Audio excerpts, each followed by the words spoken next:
अस्सलाम वालेकुम, मैं हूं मुनव्वर हुसैन और आप देख रहे हैं गार्डन टेक।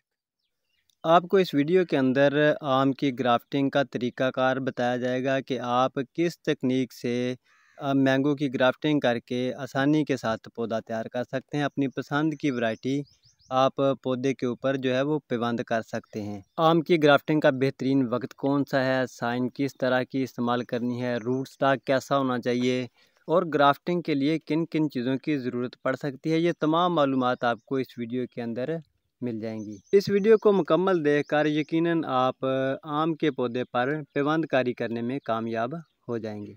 नाज़रीन, आपने जो साइन का इंतखाब करना है, जो आपके जो मदर प्लांट से आप लेंगे ब्रांच, वो आपने ज़्यादा कच्ची ब्रांच नहीं लेनी और बिल्कुल जो नरम ब्रांच होती है उसका इंतखाब नहीं करना और जो बहुत ज़्यादा पुरानी होगी वो भी नहीं लेनी।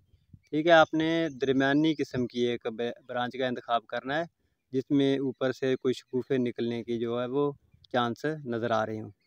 तो उसके बाद आपने इस तरीके से रूट स्टॉक के ऊपर कट लगाना है। ये आप कोशिश करें कि एक ही दफ़ा कट लग जाए, अगर नहीं तो दूसरी दफ़ा भी लगाएंगे तो आपने साफ़ और सुथरा कट लगाएंगे। जितना नफीस कट लगेगा, ग्राफ्टिंग की कामयाबी के चांस जो हैं वो उतने ही ज़्यादा होंगे। तो सेम उसी तरीके से आपने एक कट जो लगाना है, वो जो आप साइन का इंतखाब जो किया आपने, उसके ऊपर भी सेम वही कट लगाना है ताकि दोनों ब्रांचों का आपस में अच्छी तरह से मिलाप हो जाए। तो ये जो तकनीक मैं इस्तेमाल कर रहा हूँ इसको विप एंड टोंग ग्राफ्टिंग कहा जाता है। तो ये विप बन गई, अब हम इसकी टोंग बनाएंगे।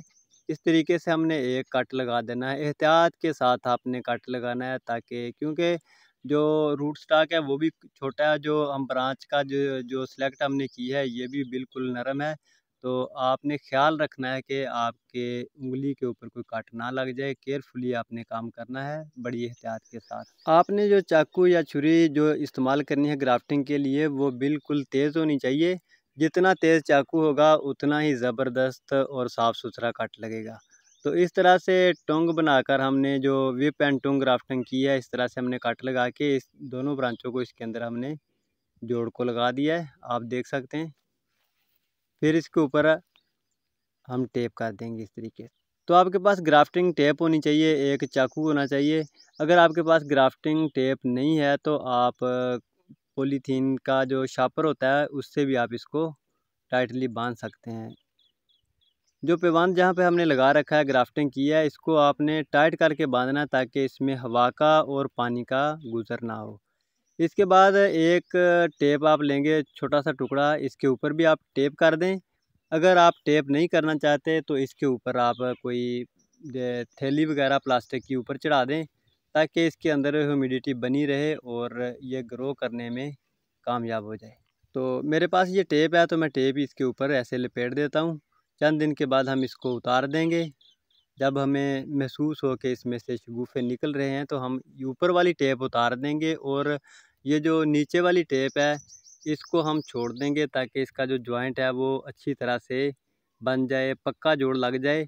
तो फिर हम नीचे वाली टेप को उतारेंगे। पहले हम ऊपर वाली टेप को उतारेंगे, जब हमें मालूम हो जाएगा, हमें नज़र आएंगे कि इसमें से शगुफ़े निकल रहे हैं। तो इस तरीके से आपने टाइटली बांध देना है और फिर हम कुछ दिनों के बाद देखेंगे कि इसके ऊपर शगुफ़े बन रहे हैं तो हम इसका शापर खोल देंगे। नाज़रीन, आप देख सकते हैं कि आपको नज़र आ रहा होगा कि छोटे छोटे इसके अंदर शगुफ़े बन रहे हैं तकरीबन 15 दिन के बाद।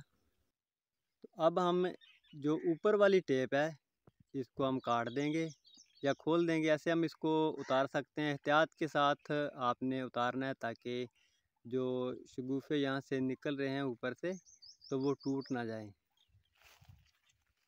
इस तरीके को इस्तेमाल करते हुए आप बड़ी आसानी के साथ आम की ग्राफ्टिंग कर सकते हैं। विप एंड टोंग ग्राफ्टिंग का इस्तेमाल कीजिए तकनीक का। इससे आप ये कॉमन जो तकनीक है आमतौर पे जो इस्तेमाल की जाती है, ये वही तकनीक है। इसमें पौधों की जो ग्राफ्टिंग होती है उसके जो सक्सेस चांसेस हैं वो ज़्यादा होते हैं। तो आप देख लें कि ये 15 दिन के बाद माशाल्लाह से सिर्फ ये साइन की सिलेक्शन पे है मुनहसर है कि इसके ऊपर 15 दिन के अंदर अंदर ही ये शगुफ़े बन गए हैं और हमने ऊपर वाला जो शापर है वो उतार दिया है।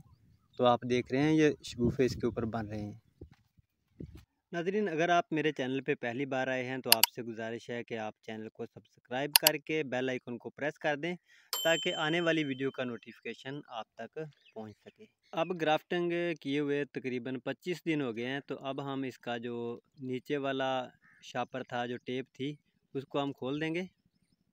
हमने जो मैंगो की ग्राफ्टिंग की थी वो ये बिल्कुल कामयाब हो गई है और इसके ऊपर शगुफ़े बहुत ज़्यादा बन रहे थे, तो मैंने बाकी जो शगुफ़े थे उनको तोड़ दिया था। ये सिर्फ 2 ही मैंने इनके ऊपर जो छोड़े हैं। इनमें से भी हो सकता है कि इन फ्यूचर हम इनमें से एक को तोड़ दें ताकि जो ब्रांच ऊपर जाएगी वो मज़बूत हो। तो नाज़रीन, आप इसका जोड़ देख लीजिए, जो जॉइंट बना हुआ है कितना नफीस है, ज़बरदस्त है। सिर्फ ये कट की बदौलत है। अगर आप अच्छा कट लगाएंगे तो अच्छा जोड़ बनेगा। और आप कोशिश करें कि जिस रूट स्टॉक के ऊपर आप पेवंदकारी कर रहे हैं वो रूट स्टॉक भी सेहतमंद हो और जो साइन का आप इंतखाब कर रहे हैं वो भी सेहतमंद। नाज़रीन, आम की ग्राफ्टिंग का जो बेहतरीन टाइम है वो 20 मई से शुरू होकर तकरीबन अगस्त का पूरा महीना आप इसकी ग्राफ्टिंग कर सकते हैं। इसके अलावा आप जनवरी और फरवरी में भी इसकी पेवंदकारी कर सकते हैं, आपको अच्छे रिज़ल्ट मिलेंगे। वैसे तो आप पूरा साल इसकी ग्राफ्टिंग कर सकते हैं, मगर जो बेहतरीन नताइज के लिए यही 2 वक़्त जो हैं वो 2 सीज़न होते हैं इसके, 20 मई से लेकर अगस्त का पूरा महीना और फिर जनवरी और फरवरी, ठीक है? तो ये बेहतरीन टाइम होता है इसका ग्राफ्टिंग का।